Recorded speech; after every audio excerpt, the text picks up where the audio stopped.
Pai, do Filho e do Espírito Santo. Amém. Amém. Vinde, Espírito Santo, enchei os corações dos vossos fiéis e acendei neles o fogo do vosso amor.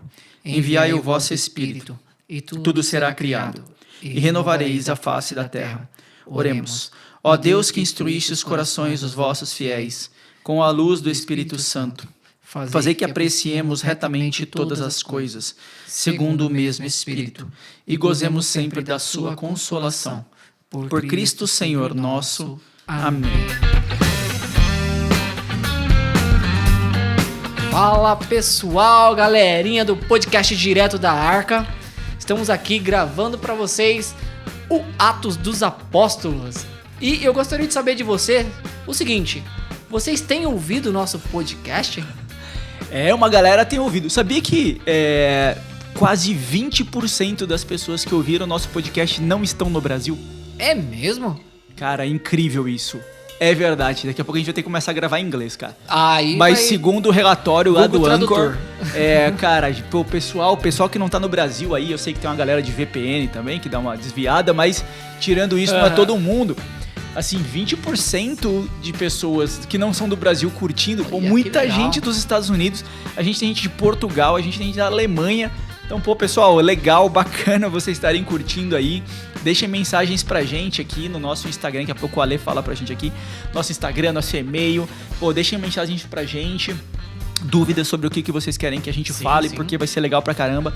A gente tá muito feliz, o trabalho tá andando. Esses dias, um grande amigo, né, o Fefo, mandou uma mensagem e falou assim: a gente sempre conversa de podcast, né, de todo tipo de podcast, a gente indica o podcast um pro outro.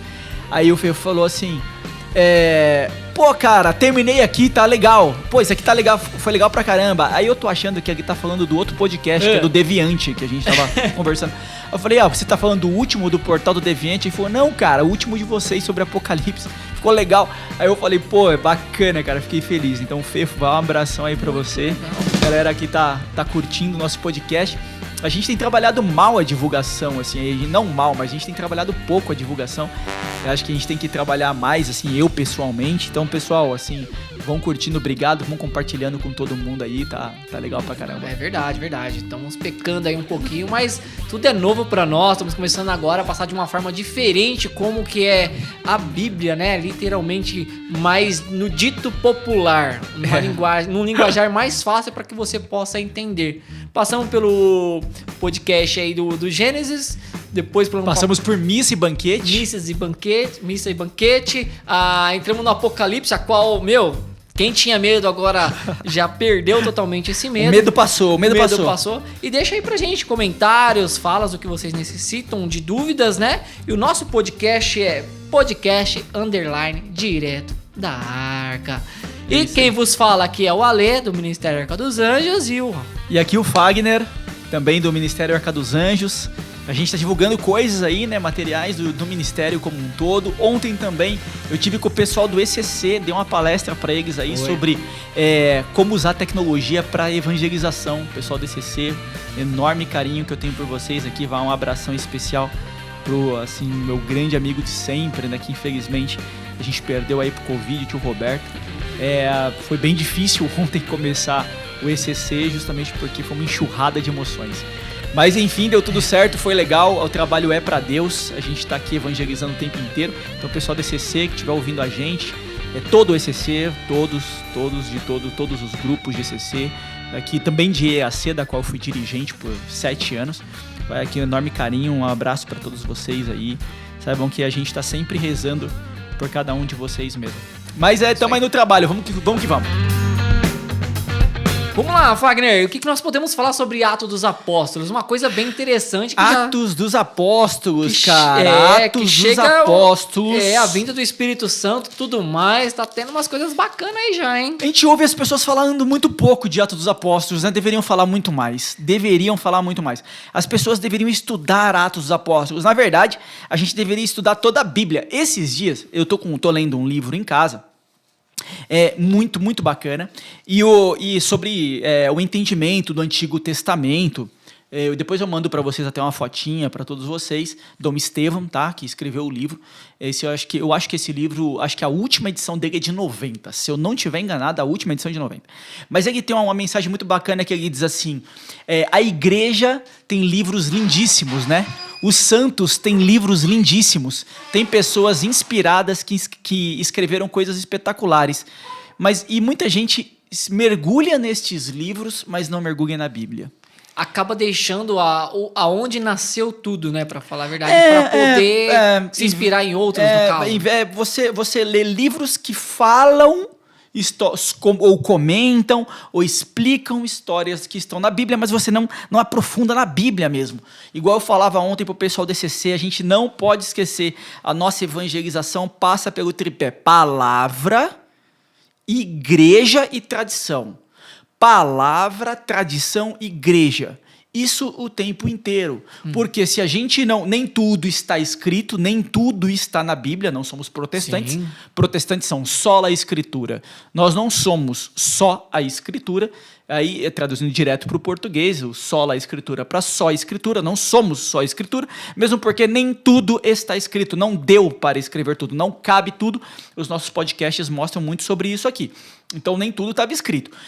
Mas muita coisa estava na tradição, mesmo porque até antes da Bíblia muito era tradição, então muita coisa está na tradição oral, a gente precisa da tradição até para entender, mas a gente precisa de alguém, de uma instituição forte e que ela interprete essas informações para a gente. Interprete essas informações para a gente. Isso é a igreja. A nossa igreja, ela interpreta as informações para nos evangelizar, além de, obviamente, nos dar os remédios da alma, que são os sacramentos, né? Ô tio, os remédios você comentou, Fagner, você comentou algo legal. Muitas pessoas escrevem de outras pessoas. Nesse caso, que muitas pessoas escrevem de outras pessoas, no caso... você acha que muitas vezes escreve porque assim, fulano falou aquilo, eu vou dar só um complemento daquilo e acabam deixando a Bíblia de lado? Ou poderia complementar ainda mais com a Bíblia? É porque a própria Bíblia em si, como disse o Fefo, né? Que eu comentei aqui, o Fefo, o Fernando, o nome dele, gente, a gente chama ele de Fefo. Ele falou uma coisa uma vez bem legal, ele disse assim, cara, às vezes parece que a Bíblia é tipo livros de direito, de leis de direito, né? Só um advogado entende. Parece que na Bíblia só um teólogo entende. É porque, de fato, a Bíblia é um livro complexo. Ela é complexo. A gente já falou que a chave do entendimento sempre é vida, morte e ressurreição de Jesus. A gente destrava muita coisa de entendimento, mas ela tem a sua complexidade, mesmo porque ela demorou 1000 anos para ser escrita inteiramente e a última palavra foi escrita tem mais de 2000 anos. Então é difícil da gente compreender, e fora que ela está em outra cultura. Certo. Uma cultura diferente da nossa. Então as pessoas mergulham muito pouco. E mergulham muito... E ainda assim... Quando a gente fala de um livro como Atos dos Apóstolos, sim, as pessoas mergulham menos ainda. E aqui está a história da igreja primitiva. A história da igreja está aqui nesse livro maravilhoso. Foi o que a gente comentou no início, né? Poucos falam disso. Passa rápido pelo livro e não tem aquele certo discernimento a respeito tanto, né? É porque também, quando você olha para o Atos dos Apóstolos, e esse livro foi muito estudado por teólogos de muitos lugares, né? E principalmente com uma linhagem protestante da Inglaterra, da Europa e principalmente da região da Alemanha, por muito tempo no século passado, se achava que o Atos dos Apóstolos, na verdade, era um livro assim mais inventado por Lucas. As coisas, você não tinha tanta... A referência histórica que ele colocava não era tão verdadeira e até se questionava se foi Lucas mesmo que escreveu ou não. Essa era uma discussão que aconteceu muito no colégio protestante, lá principalmente da região da Alemanha, mas isso acontecia na Europa como um todo. Mas graças a Deus esse assunto está superado. Os nossos pais da igreja atribuem ao Ato dos Apóstolos a Lucas, a escrita, e sim, o Ato dos Apóstolos tem uma relevância muito grande histórica da igreja e também teológica. E nos tempos atuais, graças a Deus, esse entendimento voltou ao normal. Muito bom. Para quem tinha dúvida também, que eu li uma coisa na internet a respeito disso. Não sabia se tinha sido escrito por Lucas, acho que se não me engano até por Pedro ou Paulo, uma coisa assim, eu li lá. Alguma confusão tinha naquele momento. Então foi escrito verdadeiramente por Lucas. O livro foi escrito por Lucas, assim, já não tem mais discussão nenhuma em cima disso. Por muito tempo não teve discussão, por muito tempo, por 1900 anos, e no último século, os protestantes da região, principalmente da Alemanha, questionavam até questionaram esse ponto, não só a veracidade, né, mas se foi Lucas ou não que escreveu, essa discussão voltou a acontecer, mas eles questionavam também se da forma como o Lucas escreveu tinha uma veracidade, né? Se o Lucas escreveu o que de fato aconteceu ou se ele inventou as coisas. Se ele inventou. Boa. Por quê? Quando o Lucas escreve o Evangelho, ele deixa claro no Evangelho que ele fez uma pesquisa minuciosa. Então, se a gente for no capítulo 1 do Evangelho de Lucas, a gente vai ver que Lucas fala que ele fez uma pesquisa minuciosa. Ó. Ele vai dizer assim, ó, no capítulo 1, no prólogo: muitos empreenderam compor uma história dos acontecimentos que se realizaram entre nós, como nos transmitiram aqueles que foram desde o princípio testemunhas oculares e que se tornaram ministros da palavra. Também a mim me pareceu bem, depois de haver diligentemente investigado tudo desde um princípio, escreveu-os para ti segundo a ordem, excelentíssimo Teófilo, para que conheças a solidez daqueles ensinamentos que tens recebido. Se ele faz, então voltando aqui, se o Lucas, ele deixa claro que ele fez uma investigação, haver diligentemente investigado, ele investigou minuciosamente, ele até toma cuidado em colocar as coisas numa sequência histórica, que é o que não acontece. Ponto. No Evangelho de Mateus, por exemplo, que é um evangelho mais sacerdotal, as coisas não têm ordem, não tem uma ordem histórica. Não tem uma sequência. Mateus está muito mais preocupado em juntar os eventos, em passar a mensagem, do que dar uma sequência histórica. As coisas não têm ordem. Se você lê Mateus, você fala assim, mas Jesus não estava aqui, mas agora ele está em outro lugar, mas os apóstolos estavam aqui, mas tudo está aqui. Bagunçado. Não é tudo meio bagunçado? Porque a Mateus junta as coisas. Lucas não. Lucas toma um cuidado de colocar numa ordem cronológica. Ele toma esse cuidado. E é tão claro como Lucas investiga, que quando a gente vê toda a história da anunciação para Maria sobre a gravidez que ela vai ter de Jesus, tá muito claro que Lucas conversou com Maria. Porque, cara, ele conta segredos que não tá em nenhum outro lugar. Muito provavelmente Maria teve que contar para ele. Muito provavelmente Lucas chegou para Maria e disse, me diz aí como aconteceu. Vamos lá, senta aí, vamos tomar um café aqui. Como é que foi lá? E aí Maria contou as coisas para ele. Legal, no Evangelho de Lucas tem esse cuidado. Quando a gente vai para o Ato dos Apóstolos, lá no prólogo do capítulo 1 do Ato dos Apóstolos, ele fala assim: em minha primeira narração, ó Teófilo, eu contei toda a sequência das ações e dos ensinamentos de Jesus, desde o princípio até o dia que, depois de ter dado pelo Espírito Santo sua instrução aos apóstolos que escolhera, foi arrebatado ao céu. Acabou. Ele não fala que investigou diligentemente, que investigou minuciosamente. Como ele não fala isso no Atos dos Apóstolos, tivemos estudiosos, principalmente da linha protestante, na Igreja Católica isso não acontece, graças a Deus, por isso que nós temos a Igreja como pilar da evangelização. A gente não é só a Escritura. Ninguém pode sair pegando a Bíblia e sair falando da cabeça deles. Eu tomo o maior cuidado do mundo. Quando eu estou falando para vocês em relação à Bíblia, eu tomo o maior cuidado do mundo de usar, uma edição de estudo da Igreja Católica, 2, de ter o catecismo ao meu lado, sempre o tempo inteiro. Sim. Por quê? Para eu não falar pelo Fagner. Senão, eu não estudei um negócio aqui e eu acho que é pelo Fagner. Acho que é isso. Não tem, acho que é isso. Nós temos uma igreja, justamente, que ela concilia todas essas informações. Então, como Lucas não deixa isso claro no início do Atos dos Apóstolos, parece que a coisa é meio bagunçada.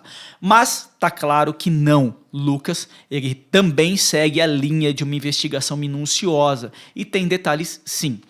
No geral, sobre Atos dos Apóstolos. Vamos lá, separar umas coisas. Primeiro, quem é o tal do Teófilo? Sim. Theo é Deus, em grego. Theo é Deus. Filo é amigo. Teófilo é amigo de Deus. Ou seja, ele está falando para os amigos de Deus.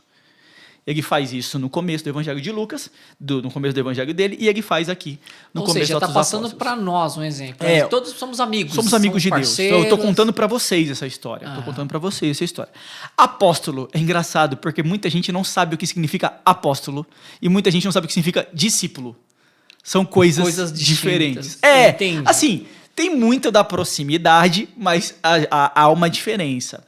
Apóstolo é aquele que foi testemunha ocular. Estava lá. Onde? Principalmente na ressurreição.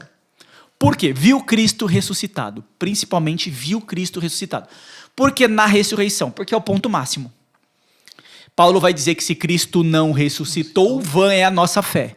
Então, o ponto máximo é a ressurreição.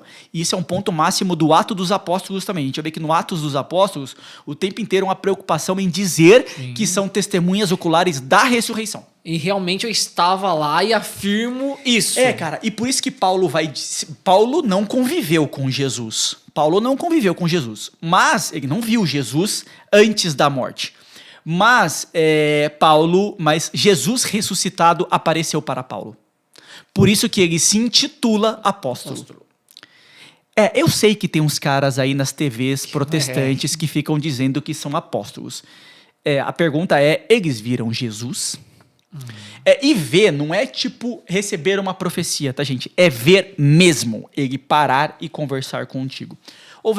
Nós tivemos santos na igreja que tiveram contato com Jesus mesmo, mas a gente intitula apóstolo esse que foi testemunha da ressurreição. Então, esse é o primeiro ponto importante aqui pra gente. Discípulos, todos que seguem, né? Sim. Todos que seguem. Todos aqueles que seguem e que concordam, os convertidos todos e que evangelizam são discípulos de Deus. Discípulos dos apóstolos, ou seja, aquele que vem depois, né? Que vem depois. Já apóstolo é diferente. Então, nós tivemos 12 apóstolos, né? Que foram testemunhas, e 100%. A gente vai ter outras pessoas também, mas os 12 conviveram com Jesus o tempo inteiro. Então, esse é um ponto para a gente já acertar aqui. Eu acho que esse é o ponto mais característico deste momento. Aí vem o prólogo, né, do Atos dos Apóstolos, que é o capítulo 1. A gente vai ter o ponto máximo aqui já tem algumas curiosidades bem interessantes. Então, Lucas vai falar sobre Jesus, né? Ele vai dizer, em minha primeira narração, ó Teófilo, contei toda a sequência das ações dos ensinamentos de Jesus, desde o princípio até o dia em que, depois de ter dado pelo Espírito Santo suas instruções aos apóstolos que escolhera, foi arrebatado, entre parênteses, ao céu. E a ele se manifestou vivo depois de sua paixão, com muitas provas, aparecendo-lhes por 40 dias. Isso é bem bacana. Então, quem pegar aqui qualquer um dos evangelhos, principalmente os sinóticos, né, Mateus, Marcos e Lucas, vai ver isso muito claramente, Jesus ressuscitado, aparecendo aos apóstolos. Temos um monte de cenas. Desde as primeiras cenas, né? Desde as primeiras cenas, a gente vai lembrar muito de Maria Madalena, indo no túmulo, encontrando um homem que ela achou que era um jardineiro, mas era Jesus. Ele ainda não tinha ido ao Pai, né? Então ele estava em seu corpo glorioso. Como Jesus é no céu, né? Em seu corpo glorioso.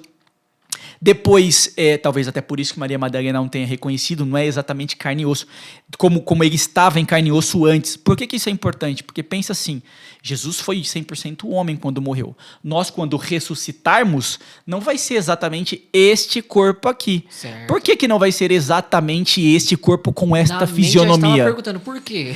Porque é o seguinte, vai escolher qual? A de que você era criança, adolescente, a do momento que você morreu? Ou seja, sempre vai buscar algo antes, a do momento anterior.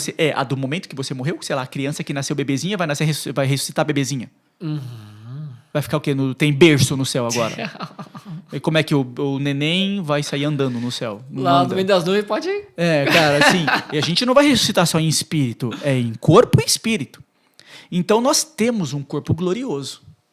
Tem um corpo glorioso. Esse é o corpo do céu, o corpo glorioso. Porque senão é assim, coitado do velhinho. O velhinho morreu com 100 anos e, cara, ele tava lá todo doente, acamado, morreu daquele jeito, ele ressuscita daquele jeito? Sem conseguir se mover de jeito nenhum, as pessoas com deficiências não vão ressuscitar exatamente daquele jeito. Sim, porque a gente ressuscita em corpo glorioso. Lembrando que no céu é saúde perfeita e plena. Então, é você pleno, livre de sofrimentos. Qualquer deles, todos eles.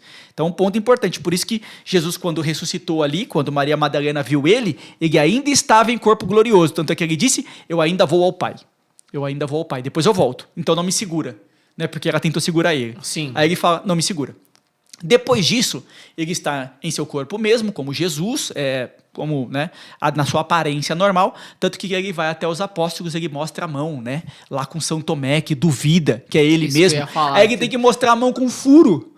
É interessante que ele mostra a mão com furo, eu fico pensando na testa com a coroa de espinhos. Porque até então os apóstolos falavam, Jesus, aí você Aí perdeu, não, Jesus teve que mostrar a mão com perdeu. furo. Ele falou, mas eu só acredito se eu ver, Não, né? mas o que eu fico pensando é o seguinte, Jesus apanhou pra caramba no rosto inteiro, ele tava todo marcado, tinha uma coroa de espinho na cara dele. Ele teve que mostrar a mão pra Tomé, não dava pra olhar pra cara de Jesus e ver que ele tava todo estrupiado. Então, assim... não basta ver só a face. Obviamente tava todo limpo, né? Não tinha mais não tava ensanguentado, vamos dizer assim, mas as marcas estavam lá. Então, enfim, Jesus foi aparecendo. A gente tem a passagem que os apóstolos estão pescando nus, né? Isso é interessantíssimo. Jesus aparece na beira do lago, do mar, chama eles, né? E recebe eles com um peixe, come junto com eles. Então, toda essa sequência, Jesus passa 40 dias como ressuscitado, ensinando. Ponto importante. São 12 apóstolos, porque 12 apóstolos, a referência são as 12 tribos de Israel.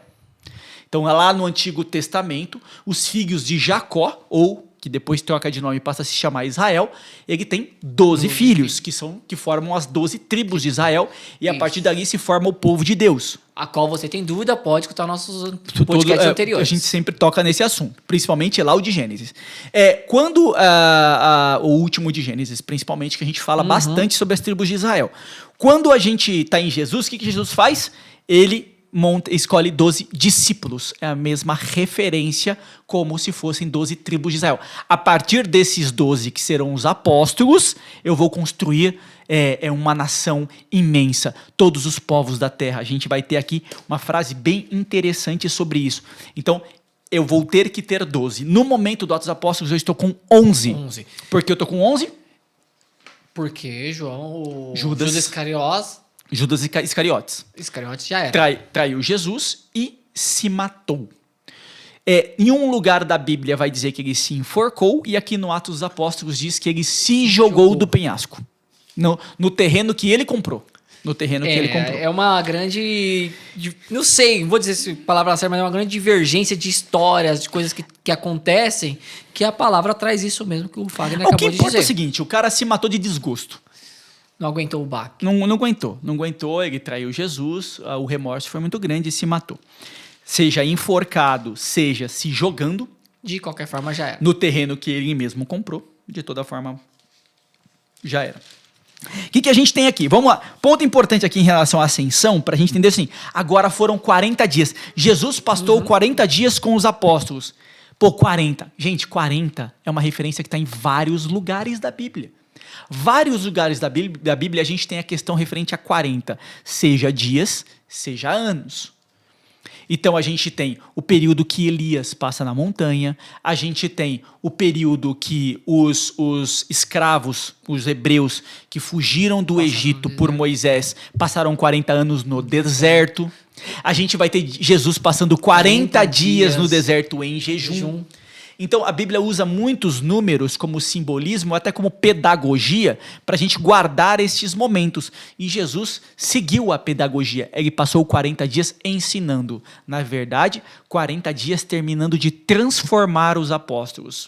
Para que eles possam estar perto no que poderia... 40 o que iria dias, acontecer, para falar a verdade. Né? 40 dias terminando de preparar os apóstolos, né? Terminando de preparar os apóstolos. E aí, depois que esses 40 dias acabaram, a gente tem essa cena incrível que tem no capítulo 1, no versículo 6, que diz assim: assim reunidos, eles perguntavam para Jesus, né? Eles estavam conversando com Jesus e eles perguntavam para Jesus ali no último dia. Eles não sabiam, né? Eles perguntavam para Jesus assim: Senhor, é porventura agora que ides restaurar o reino de Israel?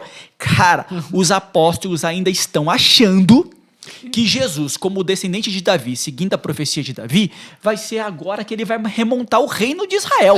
E remontando o reino de Israel, cara, ele vai derrubar Roma, ele vai conquistar todos os territórios em volta, e Jesus vai sentar no trono dele, maravilhoso, e vai voltar a ter lá, como na época de Salomão, 4.000 cavalos. Ou seja, os apóstolos estão preocupados com um reino terreno. Com Jesus sendo rei na terra. Cara, parece como é impressionante. Eles ainda não entenderam. Não se ligaram no que já estava acontecendo. Eles já se ligaram de várias coisas, mas eles ainda... É que assim, cara, você entendeu que ele está ressuscitado? Pra nós aí. Cara, eu fico imaginando assim, eles estão 40 dias andando com Jesus. Eu acho que já até se acostumaram com Jesus aparecendo nos lugares, né? Porque assim, estando as portas fechadas, tipo, Jesus entrava com as portas fechadas. Acho que já meio que... Desse assim, banalizou. Já vai ficar aí, né, mano? Tá Fica quieto. Tá aqui, já ressuscitou. Vamos ali não sei se existe a padaria, vamos ali na padaria tomar um café, Jesus, puf. Cara, tá ali conversando, fica mais tocando uma ideia. Assim, reunidos, eles perguntavam: o Senhor é porventura agora que ides restaurar o reino de Israel? Respondeu-lhes Jesus: não vos pertence a vós saber os tempos nem os momentos que o Pai fixou em seu poder, mas descerá sobre vós o Espírito Santo e vos dará forças. E sereis minhas testemunhas em Jerusalém, em toda a Judéia e Samaria e até os confins do mundo. Cara, guardem confins do mundo. Volta para a profecia lá que a gente falou nos podcasts, a profecia que Deus falou para Abraão. A sua geração vai ser tão numerosa quanto as areias do deserto, quanto as estrelas do céu. E ali naquele momento do Gênesis e até agora, a gente está limitado às descendências das 12 tribos de Israel, que estão limitados aos judeus que moram na região da Palestina e um pouco dos outros judeus que ficaram fora daquela região da Palestina, que a gente chama de cultura mais helênica, né? Tomaram contato com os gregos, eles estão na diáspora. Diáspora é a palavra assim, judeus que não estão na terra, não estão na região da Palestina, moram em outros territórios e que até falam o grego e tomaram contato com a cultura grega. Está muito limitado só àquela região.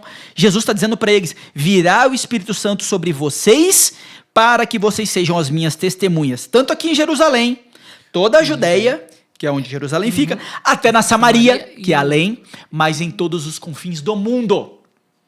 Os apóstolos, da hora. É isso aí. Da hora. Tamo junto. Tamo junto. Beleza. Confim do mundo. Não, o nego não entendeu, cara. Ainda tava meio perdido. Atravessar mar, né?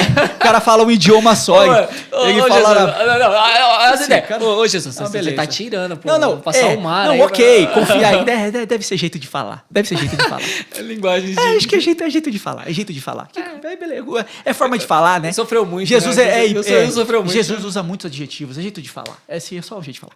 Eles não se ligaram. Só que assim, no versículo 9, dizendo isso, elevou-se da terra à vista deles, e uma nuvem ocultou aos seus olhos. Enquanto o acompanhavam com seus olhares, vendo-o afastar-se para o céu, eis que lhes apareceram 2 homens vestidos de branco que lhes disseram... Para. Lembra do padre no balão? Toda vez que eu leio isso aqui, eu lembro do padre no balão. Cara, eu fico imaginando os caras falando com Jesus e Jesus começa a voar assim. Começou a levitar. Ele começa a levitar. Aí some. Onde você vai? Aí uma nuvem vem, fecha ele. Foi embora. Pô, mas acabamos de falar de confim do mundo agora aqui, cara. Você tá o quê? Tipo, você hoje tá comendo um misto quente na padaria. Começou a voar assim. Impressionante como talvez, você vê como Jesus fala, não é capaz que ele, como homem, ainda também não soubesse. O que eu tô fazendo? Porque nem tudo, as coisas são reveladas pra ele. Tipo, como Deus quer, porque Jesus é 100% homem e 100% Deus. Então Deus vai revelando até para Jesus as coisas como vai acontecendo mediante muito da oração. Tudo bem que Jesus aqui já está ressuscitado. Sim. Mas ainda é claro que assim, Jesus diz, cara, ele dá o último aviso. Vocês vão ser as minhas testemunhas por outros confins da terra, não sei o quê. E tchau. E tchau. E começa a voar. E aí fecha. Imagina os caras, tipo... Eu lembro que buguei, tipo, né? Aquele sticker, tem aquele sticker do John Travolta, assim, né? Tipo, o cara assim, sopa, cadê Jesus? Aí, cara, aparecem 2 homens vestidos de branco. Já falamos, branco, vestido de branco. Nós estamos falando de como não tem santo no céu aqui, porque os santos só vão pro céu depois que Jesus vão, esses homens de branco só podem ser anjos. Só podem ser anjos. Então aparecem homens de branco que eles disseram: homens da Galileia, por que ficais aí a olhar para o céu? Esse Jesus que acaba de vos ser arrebatado para o céu, voltará do mesmo modo que o viste subir para o céu.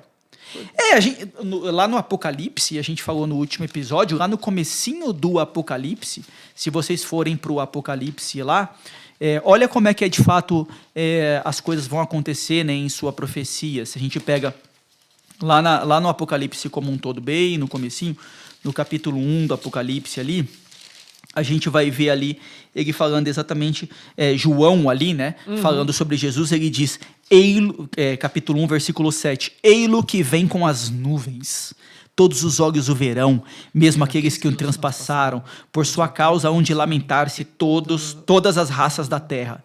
Sim, amém, que assim seja, né?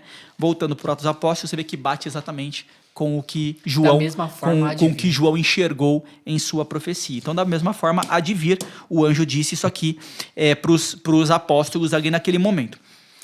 Da hora, os caras falaram, beleza. E aí, né? E agora? E aí? E agora?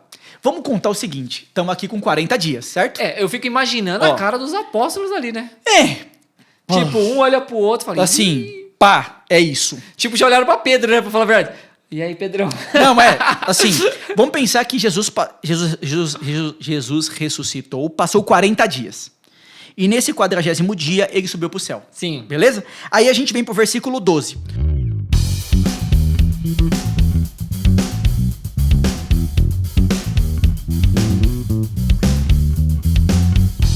Os discípulos voltaram então para Jerusalém, para o monte chamado das Oliveiras, que fica perto de Jerusalém, distante uma jornada de sábado. Então, passaram um dia andando, um dia caminhando, foram lá, tendo entrado no cenáculo. Que lugar é esse? O mesmo onde foi feita a ceia. Que a gente comentou também. Exatamente, a primeira igreja. O primeiro lugar que a gente pode dizer que é a igreja, aonde a gente tem a Eucaristia sendo feita. Que aqui eles ainda chamavam a Eucaristia de pão partido, né? A partilha do pão. E é tão claro como isso é diferente de comer, que tem passagem no Atos dos Apóstolos que eles dizem assim, os discípulos partiram o pão e também jantavam juntos, ou comiam juntos. Eu tive uma dúvida agora, que é até bom ter voltado. Ali foi a primeira missa que Jesus fez ou não? Foi claro, ali dentro, né? Foi. A primeira é a única. Primeira e única, né? Porque realmente depois primeira, disso... Não, porque todos nós vivemos aquela mesma missa. A mesma. A gente não assiste uma nova missa. A gente assiste a mesma sempre. Esse que tinha dúvida que nem eu, tá a aí mesma a resposta. Sempre. Lembra, Deus está fora do tempo. Ali como Deus, ele está na eternidade. Quando a gente vai corações ao alto, é exatamente o que Jesus está fazendo com os apóstolos ali no cenáculo, partindo o pão. Aquela é a missa que nós todos vemos juntos sempre. Fechou. A mesma. A mesma. Não é de novo, é a mesma. Esse é o mistério. E mistério. É a mesma. Sempre. A gente, toda vez que a gente vai à missa, a gente senta com Jesus, exatamente naquele banquete ali, aonde ele já está se oferecendo em sacrifício, na partilha do pão. Então os apóstolos voltaram para lá, para esse mesmo lugar. Olha que da hora. Versículo 13. Tendo entrado no cenáculo, subiram ao quarto de cima. Né? Que a gente já sabe que é exatamente isso. Quando lá em João, a gente vai ver, eles procuraram o lugar onde a Páscoa seria celebrada, é exatamente esse mesmo lugar, é um quarto na parte de cima, tipo um sobrado, onde costumavam permanecer. Eram eles, Pedro, João, Tiago, André, Felipe, Tomé, Bartolomeu, Mateus, Tiago, filho de Alfeu, Simão, o zelador, e Judas, irmão de Tiago. Legal. Os 11 estão aqui. Todos eles perseveravam unanimemente na oração, juntamente com as mulheres, entre elas Maria, mãe de Jesus, e os irmãos dele. Da hora. Lembrando que Jesus não tem irmãos. A palavra, quando a gente está em aramaico, a palavra para qualquer membro da família é irmão. Para qualquer membro da família. Os primos de Jesus, os tios de Jesus. Todo mundo usa essa palavra irmão. Jesus não tem irmão. Tá? Então, irmão aqui é todos que estão juntos. E depois todos viram irmãos na fé. Todos viram irmãos na fé. Ou seja, todos na mesma família. Tá? Mas o que é importante é o seguinte, ó, no versículo 14, vai dizer que todos eles perseveravam na oração juntamente com as mulheres. Ok, mas Maria é mulher, né? Maria é mulher. Sim. Maria é mulher.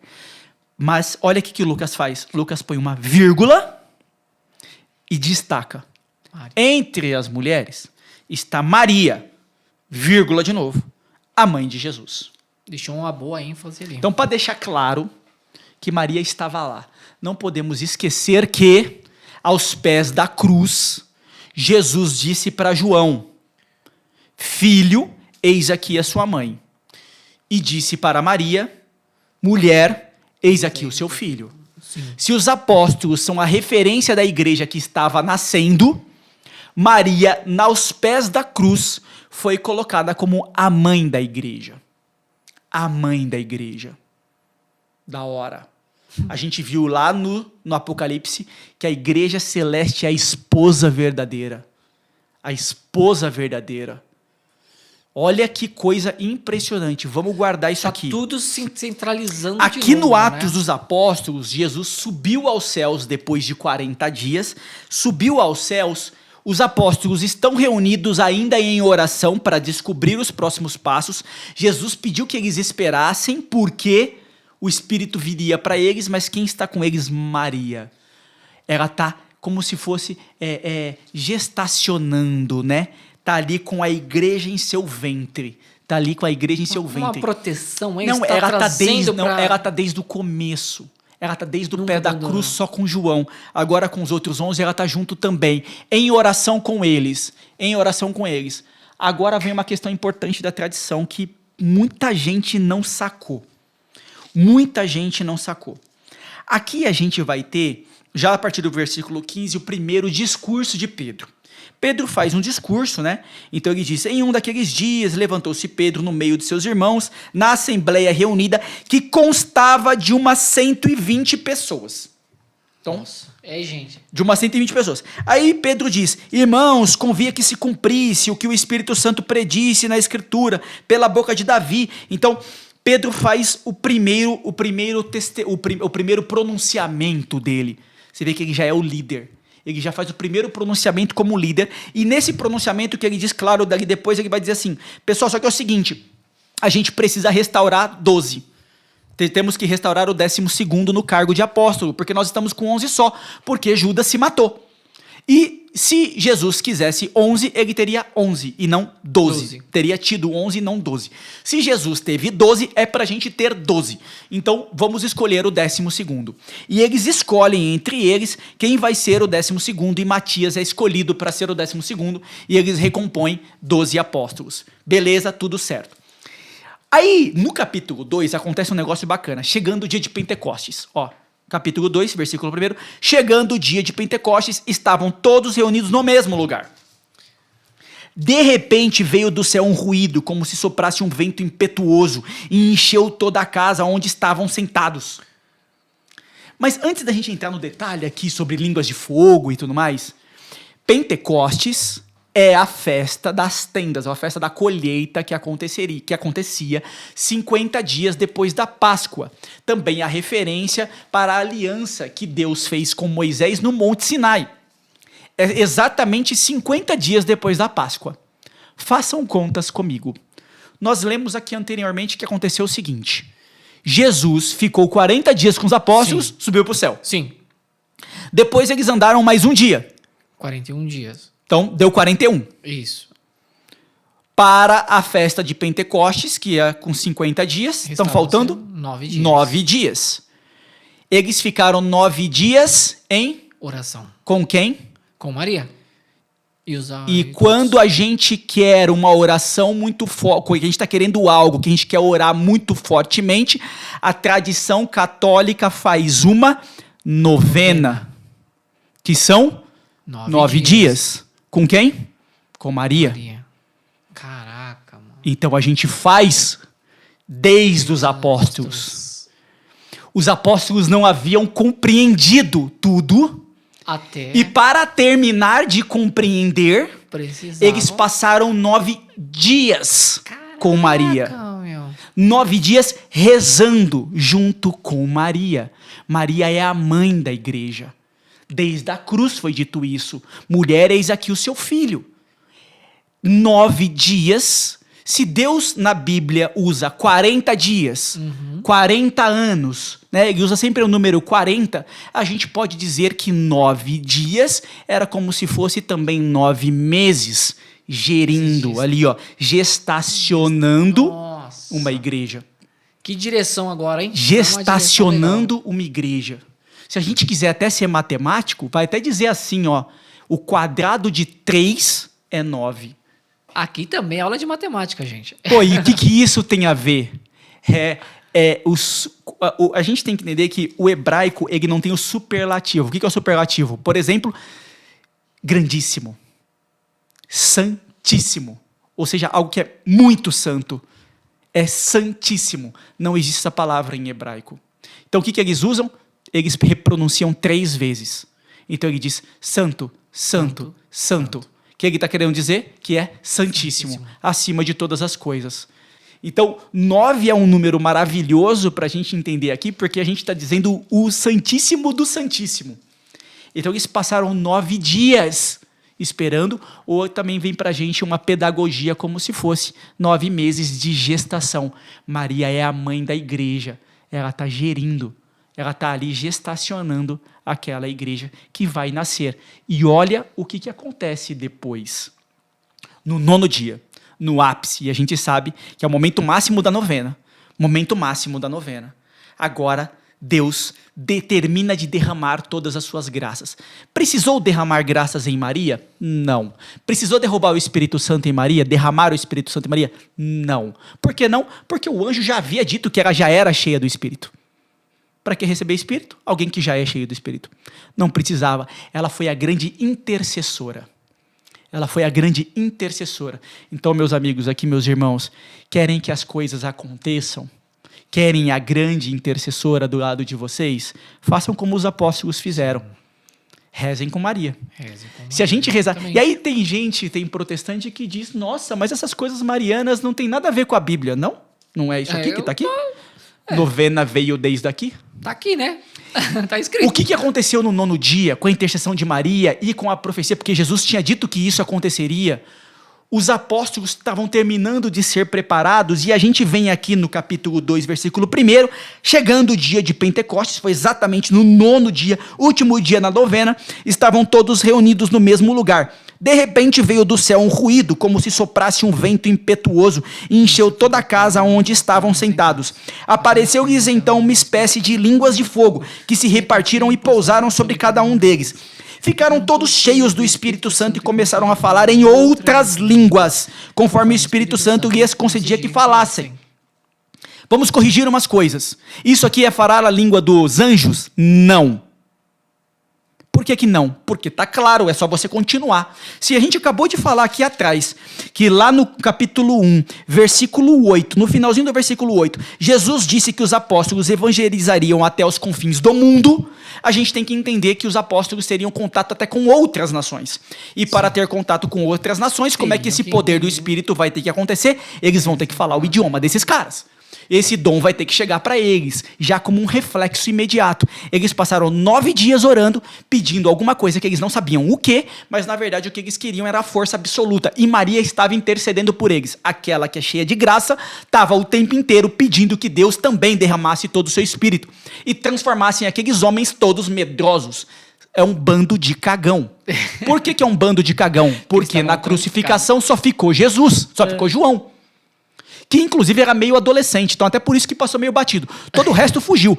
Pedro arriscou defender Jesus, cortou a orelha de soldado, não sei o quê, mas na hora do vamos ver mesmo, correu. A empregada doméstica, nada contra a empregada doméstica, mas que tem menos poder naquela região, chegou para Pedro e falou assim: ô Pedro, você conhece Jesus? Ele disse, não, e saiu correndo e negou Jesus 3 vezes e o galo cantou. Então é cagão. Tudo cagão, se trancaram nos lugares, esse bando de homem medroso, como é que vai evangelizar até os confins da terra? Da linguagem popular, galera, cagão. Porque é o seguinte, cara, porque acontece o seguinte, se você fizer o que Jesus fez e o que ele está pedindo para você fazer, sabe o que vai acontecer com você? Você vai morrer. Você vai morrer.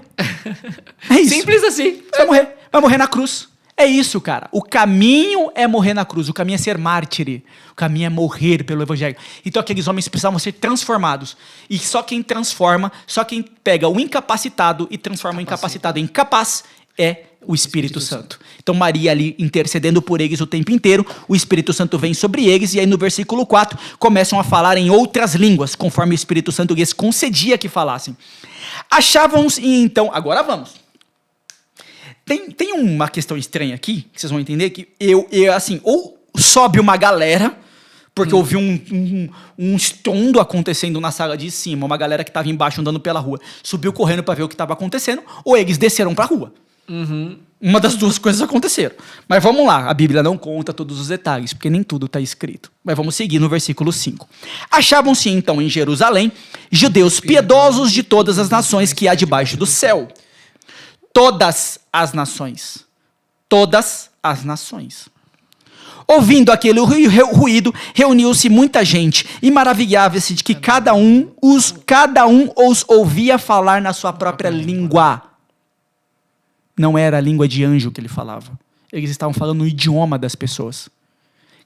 Aqueles homens simples, pescadores, outros até coletores de impostos, como é o caso de Mateus e tudo mais, mas começaram a falar o idioma das outras pessoas que moravam ali. Como se falassem, já que estavam cheios do Espírito Já Santo. começaram, começou a falar inglês, outro começou a falar espanhol, outro começou a falar japonês. Você vai ser isso, vai ser... Tem um japonês aqui? Não, tem um japonês aqui, ele começou a falar em japonês. Tem um cara aqui da Espanha, começou a falar em espanhol. Um argentino começou a falar em espanhol com ele. Tem um cara aqui que é da Turquia, começou a falar em turco com o cara. Então, legal, falar o quê? Se é conforme o Espírito Santo lhes concedia que falassem, eles começaram a catequizar, cara. Ficaram felizes começaram a catequizar, começaram a profetizar, começaram a falar coisas maravilhosas sobre o reino de Deus para aqueles homens. Olha o versículo 7. Profundamente impressionados, estes homens manifestavam a sua admiração. Olha o que eles disseram. Não são, porventura, galileus todos esses que falam? Como então todos nós os ouvimos falar, cada um em nossa própria língua materna? Tem partos, tem medos, tem elamitas, os que habitam a Mesopotâmia, a Judeia, a Capadócia, o Ponto, a Ásia, a Frígia, a Panfilha, o Egito e as províncias da Líbia, até próximas a Cirene, peregrinos romanos, judeus ou prosélitos, cretenses e árabes, ouvimos-los publicarem em nossas línguas as maravilhas de Deus. Ou seja, através daquele momento eu estava... Cara, eles estavam, pois, todos atônitos e sem saber o que pensar, perguntavam até para uns outros, o que significam essas coisas, assim? Será que outros, porém, escarnecendo, até diziam, esses todos devem estar embriagados com vinho doce.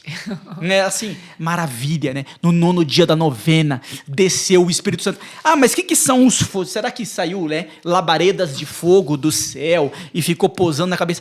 Pensa, pessoal, figura de linguagem. Já fizemos aqui um monte de podcast de Gênesis, de Apocalipse, falando de figura de linguagem, entendeu? Então, assim, é a questão de sentir a efusão. Está ali preso, né? Naquele amor. Sentir o Espírito Santo, cara, sentir, né? É isso que nós sentimos nas nossas novenas, né? Exatamente, o corpo queima, você se arrepia. Então, assim, saíram do seu estado normal. A gente pode até dizer que, usando o termo fogo, aqui a gente pode até se apropriar dizendo que eles foram forjados. Aquele metal mole, ou seja, aquele homem bundão, que era um ferro mole, agora vai ser forjado no fogo do Espírito Santo e vira outra coisa. Agora o incapacitado, fujão, se tornou capaz. E se tornou capaz, e a gente percebe, cara, que muda a postura. Versículo 14, Pedro então pondo-se de pé, em companhia dos 11, ou seja, todos levantaram, com voz forte. Se a gente pegar o primeiro discurso, que está lá no versículo 15 do capítulo 1, que é a eleição de Matias, Pedro levantou e falou. Pronto. Aqui, no capítulo 2, versículo 14, Lucas diz, com voz forte, homens da Judeia, e vós todos que habitais em Jerusalém, seja-vos isto conhecido e prestai atenção às minhas palavras. Esses homens não estão embriagados como vós pensais, visto não ser ainda a hora terceira do dia. Mas cumpre-se o que foi dito pelo profeta Joel. Acontecerá nos últimos dias, é Deus quem fala, que derramarei do meu Espírito Santo sobre todo ser vivo, profetizarão os vossos filhos e as vossas filhas, os vossos jovens terão visões e os vossos anciãos sonharão. Sobre os meus servos e sobre as minhas servas derramarei naqueles dias do meu Espírito e profetizarão. Farei aparecer prodígios em cima, no céu, e milagres embaixo da terra, sangue, fogo e vapor de fumaça. O sol se converterá em trevas e a lua em sangue, antes que venha o grande e glorioso dia do Senhor. E então todo que invocar o nome do Senhor será salvo. Cara, ele pronunciou e todo mundo se inflamou. No final das contas, cara, se a gente chegar lá no versículo 37, depois, porque Pedro continuou dando esse sermão para eles, ao ouvirem essas coisas, as outras pessoas, né, ficaram compungidos no íntimo do coração e indagaram de Pedro e dos demais apóstolos. Então, o que a gente tem que fazer? E aí? Cara, o que a gente tem que fazer? E aí, aí o Pedro vai dizer para eles, nenhum problema, arrependei-vos e cada um de vós seja batizado em nome de Jesus Cristo, para a remissão dos vossos pecados e recebereis o dom do Espírito Santo, pois a promessa é para vós, para os vossos filhos e para todos os que ouvirem de longe o apelo do Senhor nosso Deus. Ou seja, aqueles bando de fujão, bundão, que não haviam entendido, que estavam achando que até Jesus ia restaurar o reino terreno e que viu Jesus indo aos céus, passaram o restante da sua formação, finalzinho ali da sua formação com Maria em novena, e foram forjados no fogo do Espírito Santo, e aquele ferro mole virou, cara, um ferro muito rígido, e esses caras se transformaram, a ponto de entenderem tudo. Agora eles entenderam todas as coisas. E não só entenderam, como inflamados converteram os outros. Não tinha mais como discutir. E olha, no final a gente vai ver no versículo 41, que a gente vai dizer assim, e naquele dia levou-se o batismo a mais ou menos 3.000 pessoas. Eles eram 120, mano. Como tinha 3.000?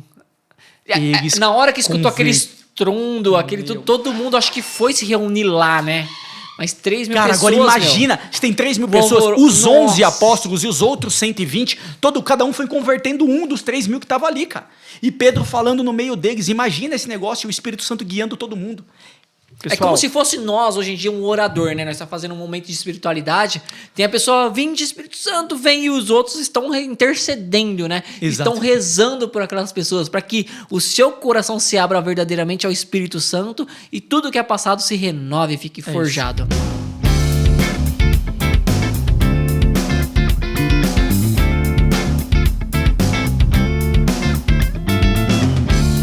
É exatamente isso que aconteceu ali. E aí os caras, a partir daí já saíram com 3.000 membros. Então, pessoal, acho que esse é o grande recado do começo do Ato dos Apóstolos, porque a partir de agora a igreja passa a ter 3.000 homens, tem 3.000 homens e mulheres, né, 3.000 pessoas, e eles começam a se organizar, né, a se organizar. A gente vai ter no versículo 42... A partir do versículo 42 aqui, tem um resumo de como aquela igreja começou a se organizar, e eles, versículo 45 aqui, né, vendiam as suas propriedades e os seus bens e dividiam-nos por todos, segundo a necessidade de cada um. Nossa, que interessante. Pô, Fagner, isso não é socialismo? Coisa de esquerdista? Não sei o quê. É como aquela igreja se organizou no começo. Não durou muito.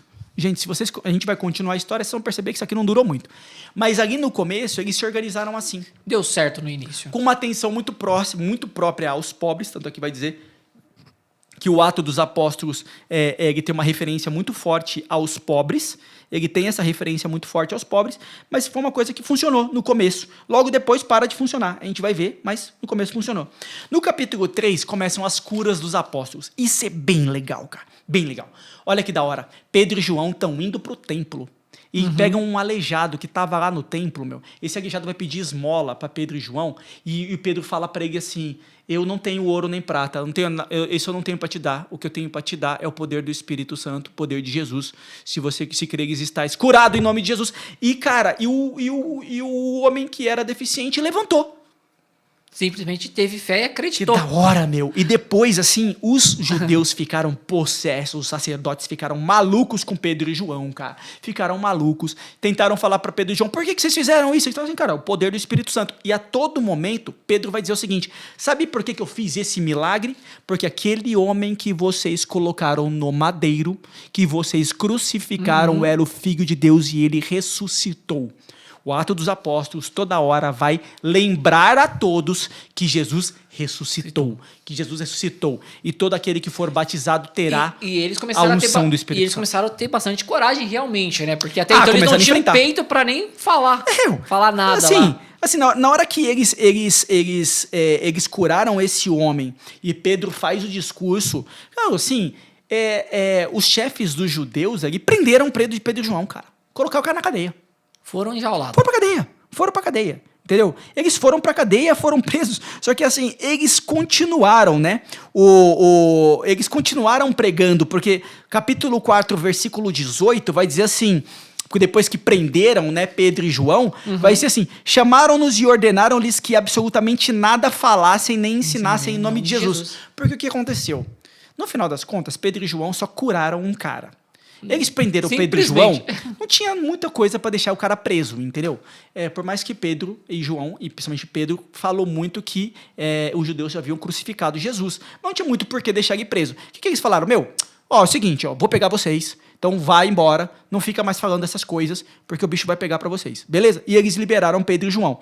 Só que Pedro falou para eles assim, cara, presta atenção, lembra aqueles cagão que fugiram com medo, não sei o quê, não sei o quê? Olha como mudou, olha como mudou. Quando falaram para Pedro e João, não contem nada para ninguém, eles no versículo 19 falaram assim, julgai-o vós mesmos se é justo diante de Deus obedecermos a vós mais do que a Deus.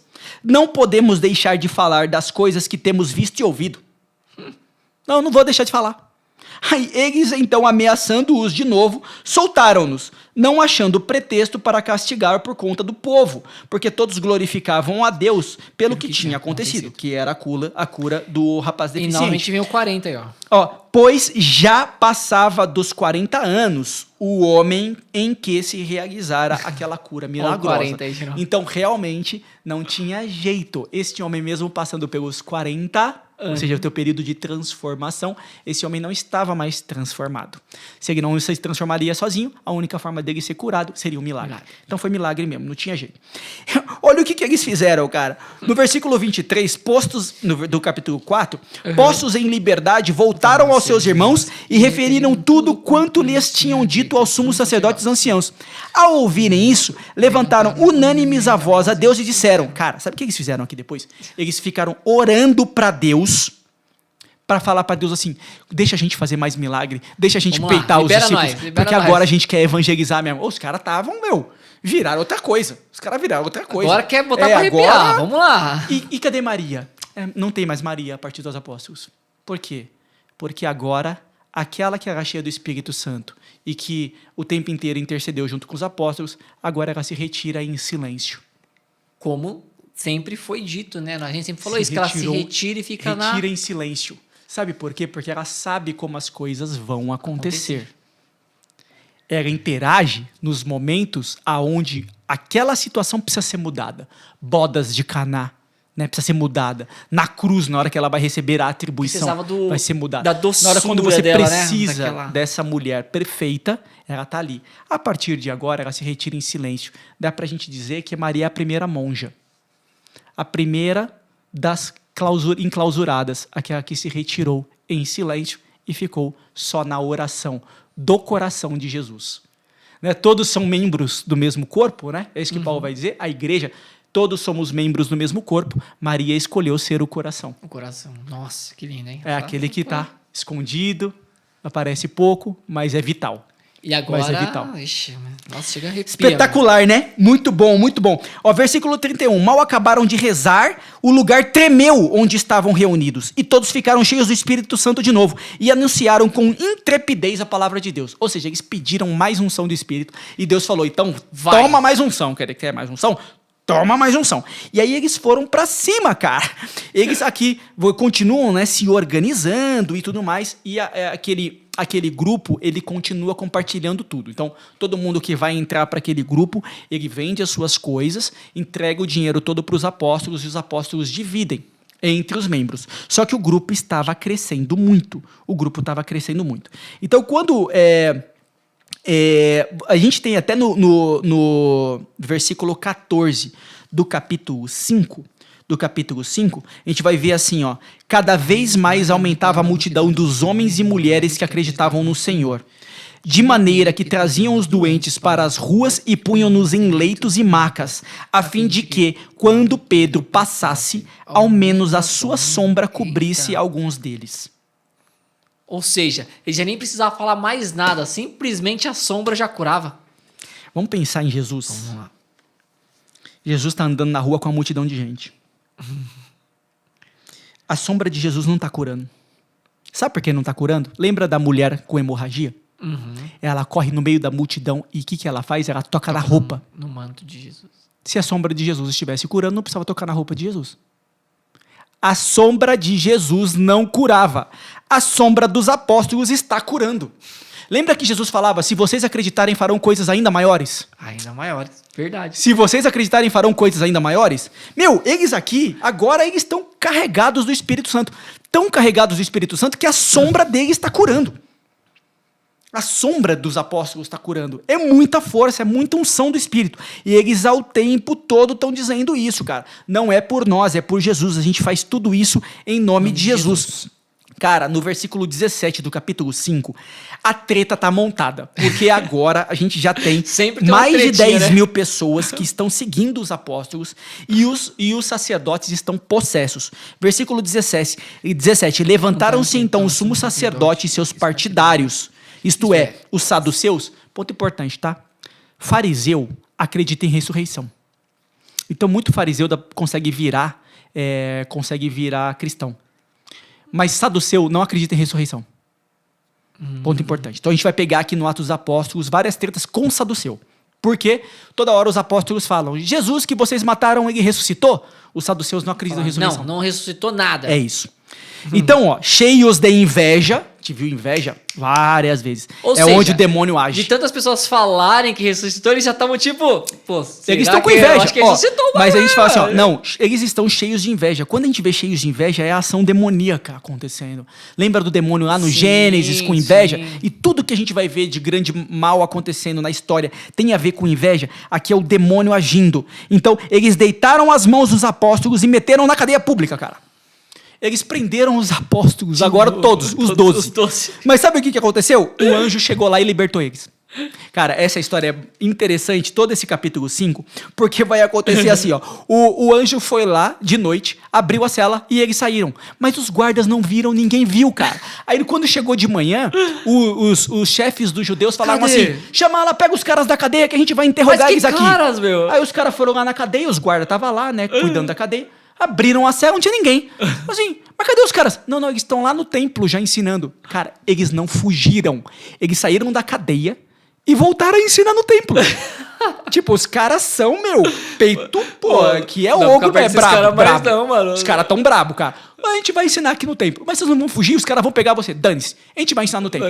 E aí os caras assim, não acredito. Manda a polícia pegar eles. Aí todo o capítulo 5 é interessante porque eles pegam os apóstolos. E é engraçado que vai dizer assim, ó. Os apóstolos foram felizes. Presos, de novo. Os caras estão, cada vez que ele é preso, eles estão felizes. Aí eles vão ficando cada vez mais felizes, cara. Cada vez mais felizes. Aí assim, aqui, foi então o capítulo, versículo 16 do capítulo, versículo 26 do capítulo 5. Foi então o comandante do templo com seus guardas e trouxe-os sem violência. Sem violência. Porque os guardas, né, eles temiam ser apedrejados pelo povo. O povo estava com os apóstolos. Trouxeram-nos e os introduziram no grande conselho, onde o sumo sacerdote os interrogou, dizendo, expressamente vos ordenamos que não ensinasseis nesse nome, em nome de Jesus. Sim. Não obstante isso, tendes enchido Jerusalém dessa doutrina. Quereis fazer recair sobre nós o sangue desse homem, que é Jesus? Aí Pedro falou... Pedro e os apóstolos replicaram, importa obedecer antes a Deus do que os homens. O Deus dos nossos pais ressuscitou Jesus, que vós matastes, suspendendo-o no madeiro. Versículo 31. Deus elevou-o pela mão direita como príncipe salvador, a fim de dar a Israel o arrependimento e arrependimento dos pecados. Cara, os caras ficaram bravos, mano. Eu falei assim, não, agora vamos matar. Agora a gente vai matar mesmo, vamos matar esses caras. Sabe o que aconteceu? Um dos membros do conselho era um fariseu. Lembra que fariseu acredita em ressurreição. Saduceu não. O chefe aqui é um saduceu. O cara tá pistola, entendeu? Tá bravo. Tá pistola. Aí um membro do conselho falou, vamos conversar, peraí, tira os caras da cela, tira os caras daqui. Aí, tiraram os 12 apóstolos de lá, tiraram os 12, né? Porque Matias entrou, então ficaram 12, tiraram os 12 apóstolos e entre eles conversaram o seguinte, o fariseu falou assim, vamos fazer o seguinte, ó... Não vamos fazer nada com esses caras, não. Gente, não vamos matar eles, não. Sabe por quê? É só uma coisinha, gente, rapidinho, que vocês precisam ver a cara do Fagner explicando esse... Mano, é muito da hora, mano. Porque... Não, mas é da hora o que aconteceu aqui. Porque olha o que aconteceu. O fariseu falou assim, olha... Já teve uns 2 caras aí que se intitularam profeta e no final das contas não era profeta coisa nenhuma. Se o que esses caras estão falando Tão sobre resolvendo, Jesus... velho. Não, se o que esses caras estão falando sobre Jesus for mentira, esse negócio vai acabar sozinho, mano. Não vamos arrumar treta nenhuma, a gente já arrumou treta lá da época de lá com Jesus. Vamos fazer o seguinte, deixa os caras seguir. E a gente não vai fazer nada, porque se for fogo de palha mesmo, daqui a pouco esses caras acabam... Cai esquecimento. Os caras cansam, cai em esquecimento, porque sempre acontece isso. Aí, a gente vai ter aqui assim, lá no final do versículo 39, tá assim, ó. Aceitaram o conselho. Aceitaram o conselho. Aí, versículo 40, chamaram os apóstolos, mas mandaram açoitá-los. Dá uma porrada, dá umas porradinhas aí lá só pra... Dá umas porradas. Ordenaram-lhes então que não pregassem mais em nome de Jesus e soltaram. Cara... Olha o versículo 41. Os apóstolos saíram da sala do grande conselho, cheios de alegria, por terem sido achados dignos de sofrer afrontas pelo nome de Jesus. E todos os dias não cessavam de ensinar e de pregar o evangelho de Jesus Cristo no templo e pelas casas. Meu, é muito engraçado. A explosão do Espírito Santo neles, não importava, mas saíram felizes. Se eles estão apanhando e quase morrendo em nome de Jesus, é porque eles estão no caminho certo. Exatamente. E ficam felizes por aquilo só que está agora, dando, assim, ó, os olhos se abriram quando eles tiveram a unção do Espírito Santo. Meu querido, quando você vai num grupo de oração, vou falar pra mim também, Fagner, quando a gente vai no grupo de oração, você tá cheio do Espírito Santo? Ou quando você sai da missa cheio do Espírito Santo, você tá pronto pra morrer? Se você não tá, não deu certo. Se você não tá pronto para morrer por Jesus, não deu certo. Não deu certo. Foi só mais um esquenta-banco. Cara, não deu certo. Você ficou eufórico. Só isso. Beleza? Aceita que dói menos. Da próxima vez, se esforça mais, reza mais, gruda mais o joelho no chão. E eu falo isso pra mim também. Que grudemos mais o nosso joelho no chão, porque se a gente entrou na missa e saiu igual, se você entrou num grupo de oração e saiu igual, só porque você recebeu, porque é legal, eu tô mais confortável, meu coração tá mais tranquilo. Não é pra estar tranquilo, não. É pra estar brabo. Jesus disse assim, eu não vim para trazer a paz. Jesus falou isso. Eu vim para confundir. O que é essa confusão? É justamente assim, contra o mundo. Você tem que estar como os apóstolos, prontos para morrer. Pronto para morrer, feliz, apanhou em nome de Jesus. Estou feliz. Fui lá, fui pregar, fui falar da igreja católica, tomei porrada de protestante. Excelente, estou feliz. É isso aí. É isso que eu quero, estou no caminho certo. Mas sabe por quê? Porque assim, vai piorar, meu irmão. Vai piorar muito. Vai piorar muito. O Apocalipse falava que vai ter muita apostasia. A nossa igreja vai ser esquecida, vai mesmo. Isso é sinal do final dos tempos. Cada vez mais que a gente olha para os nossos irmãos católicos, que a gente olha para a nossa igreja, e às vezes a gente não reconhece essa força do Espírito, é porque ela está definhando sim, e isso vai acontecer. Antes da glória suprema, nós estudamos isso no Apocalipse, antes da glória suprema nós teremos a lua de sangue. O que é a lua de sangue? A lua de sangue é aqueles que estão dispostos a morrer, que são os mártires. E muitos outros, né? Aquele que o demônio varre com a cauda uma terça parte do céu, ou das estrelas do céu, é o demônio tirando aqueles que acreditam em Deus e que são fervorosos em Deus, e eles param de acreditar, eles esfriam, eles deixam de ser estrelas que brilham para passar a ser nada, para cair. Então, meu irmão, não caia. Não caia. A gente tem que seguir aqui ó, o ensinamento desses apóstolos, na verdade, o que aconteceu com a vida deles. Mais pra frente aqui... Transformação, né? Teve uma transformação muito grande. Você me recordou quase agora que Pedro, né, negou e como ele tomou a frente verdadeiramente. Sim. Acabou mudando aquele jeito dele, como se ele tivesse voltado no início. Aquele homem pescador. Aquele pescador, sabe? Aquele cara, não, sou marrudão, sou isso mesmo agora, só que agora eu tô com o poder do Espírito Santo. Agora Deus está verdadeiramente em mim. Eu vou de fato ser um pescador de homens. Agora, em vez de eu pescar, eu vou pescar homens, almas. Agora ele aceitou ser um pescador de homens.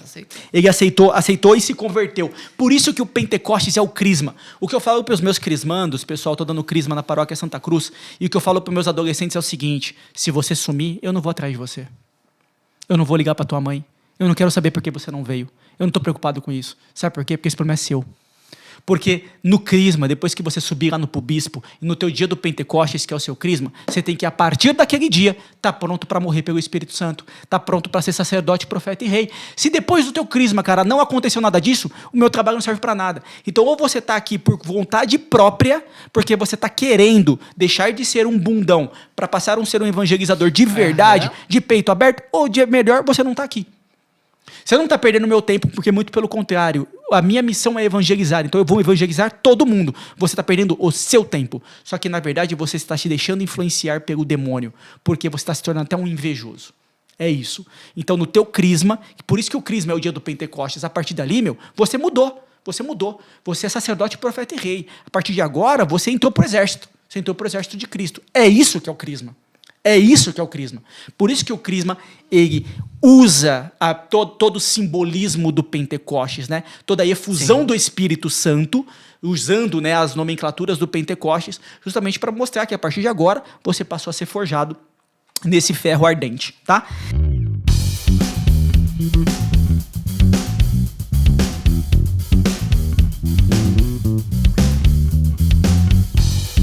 Daqui para frente, a comunidade cresceu muito.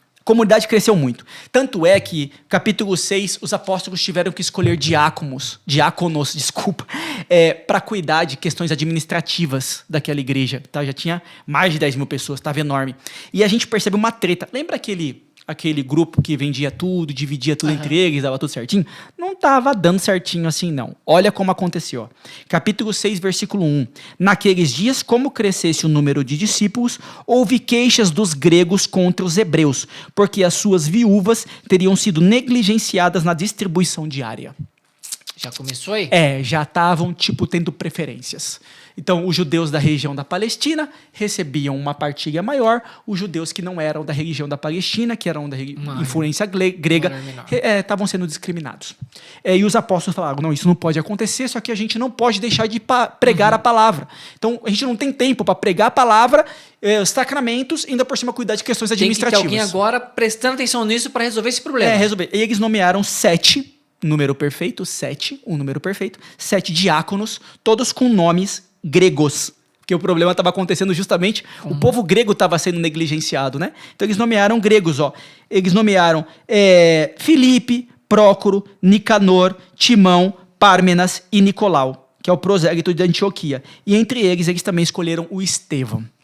O Estevão é o cara daqui para frente, porque desses diáconos, o Estevão ficou muito cheio do Espírito Santo, cara. Ele ficou tão cheio do Espírito Santo que ele despertou muita inveja. E com Estevão, os líderes judeus, principalmente ali das sinagogas que não eram da região da Palestina, né, com judeus que não eram da região da Palestina, melhor dizendo, né, porque a sinagoga era na região ali de Jerusalém, mas que era formados por judeus que não eram daquela região, começaram a ter muito ciúme do Estevão, cara. E eles começaram a contar mentiras homéricas do Estevão, cara, e pegaram o Estevão e prenderam o Estevão. Levaram para interrogatório. Cara, mas quando eles levaram o Estevão para interrogatório, olha no versículo 15, o que aconteceu do capítulo 6.